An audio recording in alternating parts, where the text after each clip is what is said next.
All right, so drop into your hearts. Take a nice breath or two or three.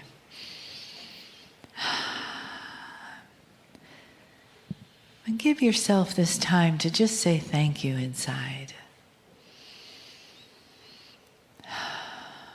Thank you for what it takes to come to the chair. What it takes for you to change your life, to be here. And what it will take for you when you leave to keep that change bubbling up in a beautiful way that will touch you deeply and continue to unfold so that you can receive more love, so that you can hear your own wisdom talking to you, so that you can be the love in the world and the change that's happening inside of you. That all of this is who you are becoming with each breath, with each thought of your own healing and your own transformation. Take another breath into your heart and feel the gratitude for all that you are. Not just what you've received, although those are wonderful gifts, but all that you are and all that you are becoming.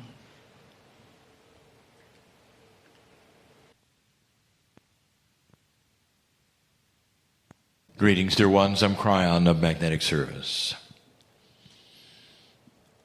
I would like to continue the subject of connection that was started today in the last channel that I did.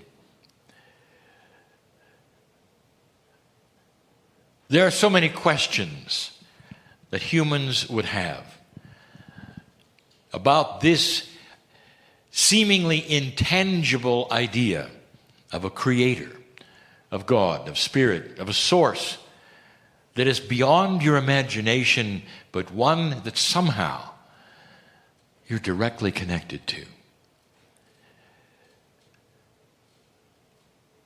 Hard for you to believe, truly, that there is an entourage, if you want to call it anything, a group, if you wish, around each of you all of the time, and that group knows your name. How many times have we said the name is not the one you think?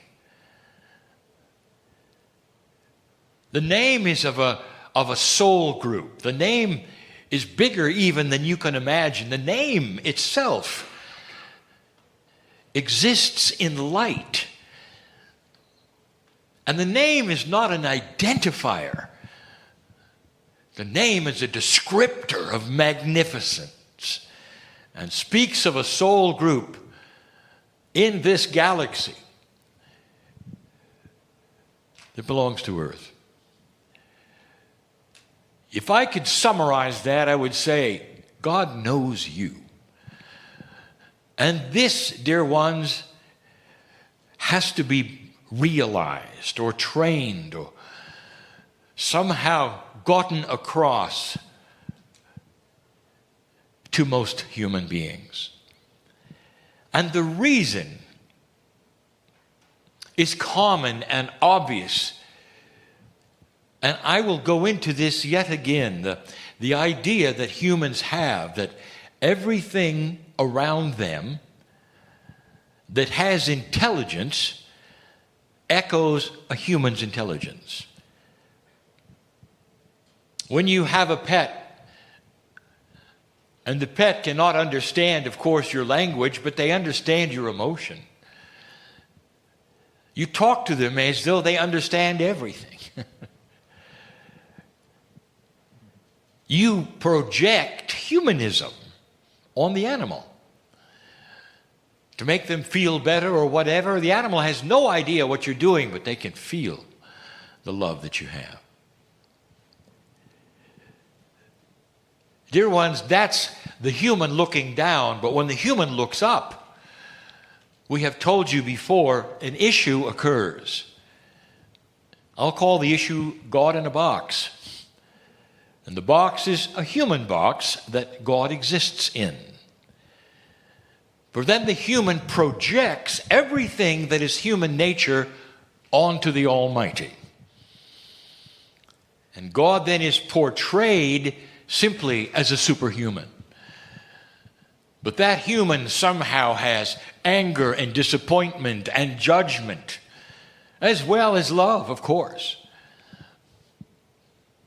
I've told you that every civilization on this planet has done the same thing. Yours has as well. I've also told you, you are number 5.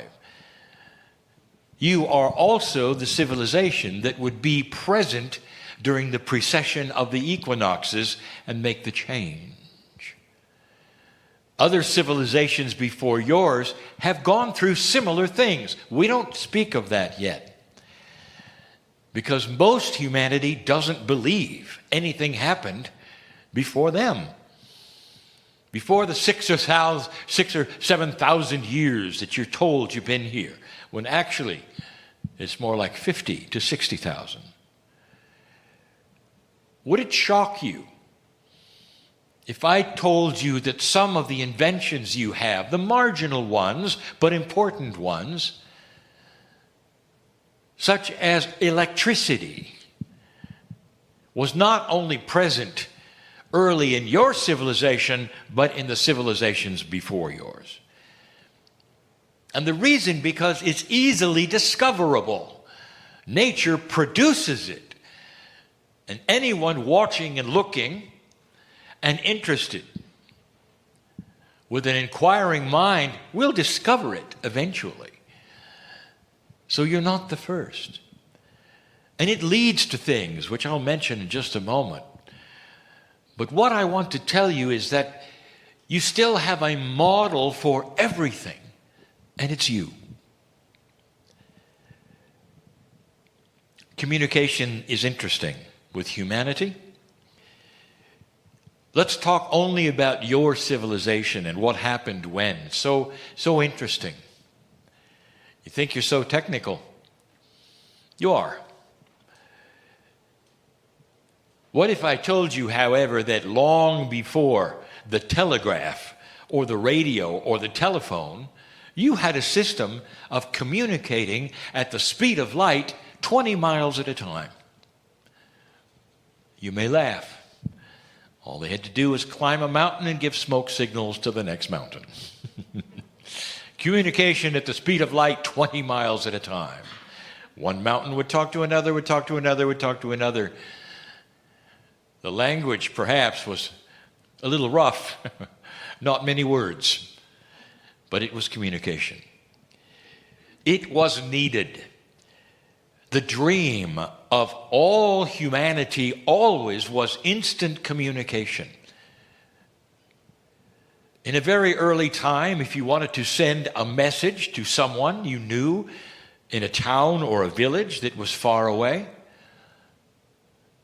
the system was to write a note, get on an animal of some kind, and ride the animal to the next town. And that became the mail. Today you laugh at how slow that might have been, for sometimes you'd say hello in a letter, and 3 weeks later you'd get a hello back. And that was as good as it got. In your civilization, talking about the 1700s or so, along comes a system of electricity. You called it the telegraph, where you could start then sending messages through code, long distances. 100 years later, it led to radio. And then the inventions began. But suddenly you could talk, and those a continent away could hear it in real time. Some thought that was just about as good as it would ever get. Then you could do it with pictures. And now, dear ones, with simple devices you carry in your pocket, if you have the right equipment on the other side, you could talk to the planet, and they could all hear you at once. The secret, of course, is having the correct equipment, the correct connection, and that which is needed in today's world with that which you call the net. Wiring it to everyone so everyone would have the correct equipment. And now, finally, one human could talk to everyone and they could talk back. That's how far you've gone. But even today, you didn't extrapolate that technological improvement onto God. Do you realize that? You're still sending letters. Now you might say, well, wait a minute. That's not true. I can pray and I know God hears me. Yes, but dear ones, you've always felt it was one way. Because you never felt that God could hear you enough to give you an answer immediately. It was either passed down somehow or realized in some fashion or got dysfunctional somewhere along the way. I mean, the Greeks were doing it. They were sending messages through prayer to their gods who they made dysfunctional so they would be more human. In other words, it continues even today that who you are as humanity is then placed upon God. And this idea of God in the box is as follows. There's no technology yet high enough to have a real-time communication with Spirit or God, where you could have a back and forth message at the speed of light. It simply is not acceptable. Most of humanity has to go through some kind of an interloper that translates because they have the ability or the training or the gifts of being able to take your message and get it to Spirit and then have it come back in a certain way. We told you this morning that it gets even worse than that because it's often accompanied with steps of achievement or even funding in order for you to get a message, a connection to the creative source. Dear ones, this is truly understandable because this is the only model you have, and that model is yourself. And so if there's an almighty God someplace in a box somewhere, in order to get that place, wherever it is, there has to be all manner of things that you do in order to achieve that communication. We told you this morning that truly you've got the equipment already inside, and that communication is instant. You had that even when you were sending letters with animals and writers. You had that at the beginning, but you didn't understand it because you simply applied it to the way you communicate. What's interesting is as you got a communication that was as it is today, you didn't then update it and think, well, maybe the Creator has inventions as well. And even today, for most humanity, it is difficult to speak directly to the Creator. My message is this. We're going to continue just a short amount from the idea that you have and always have had the correct equipment and connection and net, or whatever you want to say it, in order to have 100% speed of light, connections beyond speed of light to the creative source, because the creative source knows you. Another interesting thing about mythology, spirituality that humans have, you have no trouble at all, truly, believing that God can hear every human being all at once through prayer. You, by the way, then put this onto a mythological creature that you have who can do the same thing, and that's Santa Claus. No matter who you are as a child, Santa can hear all of the requests at one time. Of course, you did also place the other thing on Santa Claus that you placed on the Creator. You better be good, or you don't get the present. You see where you go with this. You don't really go all the way. Even if you believe that you can communicate, there's still the idea, what does God think about it? Is it possible that spirit can be frustrated? The answer is no. That is a human emotion. Anger, no. That is a human emotion. Well, wait a minute, Kryon. You said that spirit can have compassion. Isn't that a human emotion? No, dear ones, that's a creator emotion that you get by being a human. Love, compassion, benevolence, beauty. What you studied today in coherence and putting things together, all is from the creative source. Humor, from the creative source. The creativity of music. The idea of harmonies causing emotional effects and sending you into coherence right from the creative source. And all the other emotions that you dream up or you have, dream up in that you paste them on the Creator, is something you have, not the Creator. Now, where am I going? Once you get to the place where you realize you don't have to climb stairs or go through someone else, that you can sit in your chair magnificent and say, Dear Spirit, I know you're with me. Dear Spirit, I know you're here.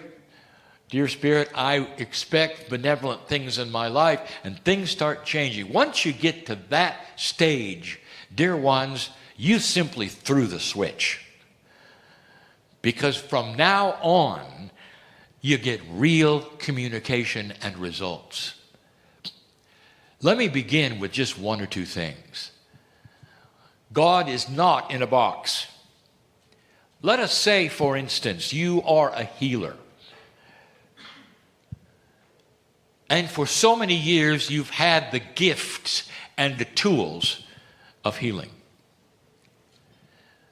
And let us say, for many years, there has been frustration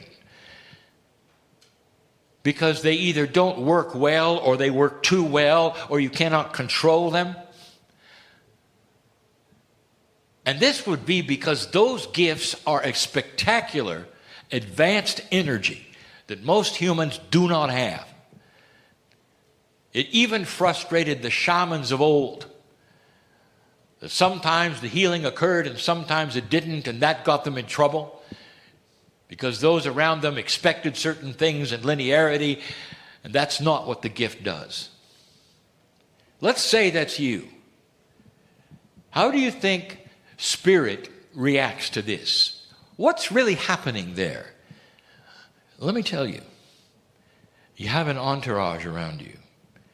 And every single one of those loves you dearly, knows your name, knows the soul that you are, and is watching you flounder because you think God's in a box.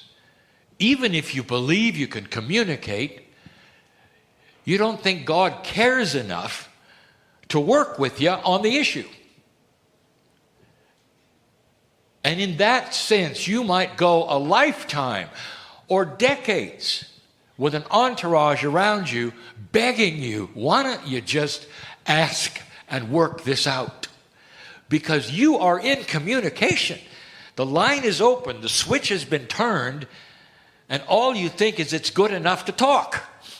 You don't understand. It's good enough to resolve things that are multidimensional. It's good enough to change your life. But you've only gone to first base, as they say. You just threw the switch. Now you can talk. What if I told you this? That box you think God is in is inside you. Right now, to that healer, I will say this.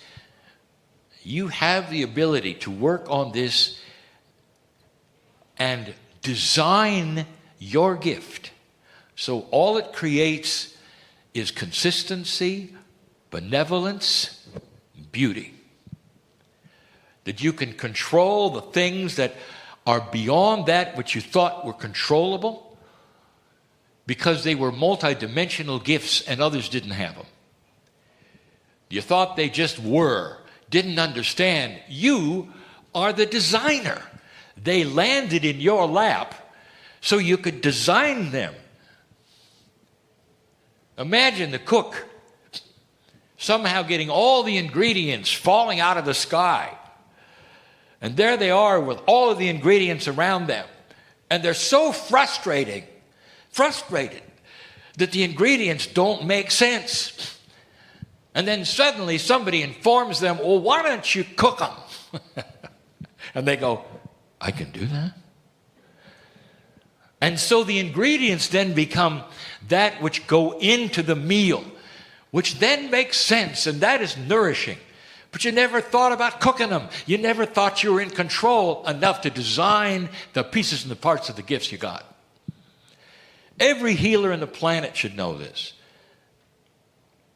Not too long ago, we gave you a message that if you are a healer or you have any kind of gifts that are above that which you would call 3D or even 4D, that they're going to increase. That in this light-dark relationship, suddenly you're going to find yourself with an increased potential, and you're going to see things you never expected, double, triple, even more.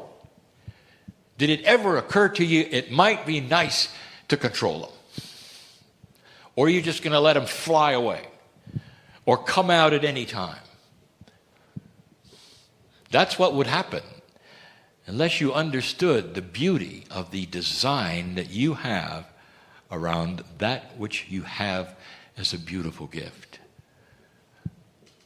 Okay, kryon, you got my attention. I'm a healer. Would you give me something practical? How do I design it? How do I cook the meal? Dear ones, you have got an open communication with an entourage who knows your name and sits there when you're asleep looking at you. I want you to have a communication. Dear entourage, dear spirit, thank you for these marvelous gifts. It's time for me to design them.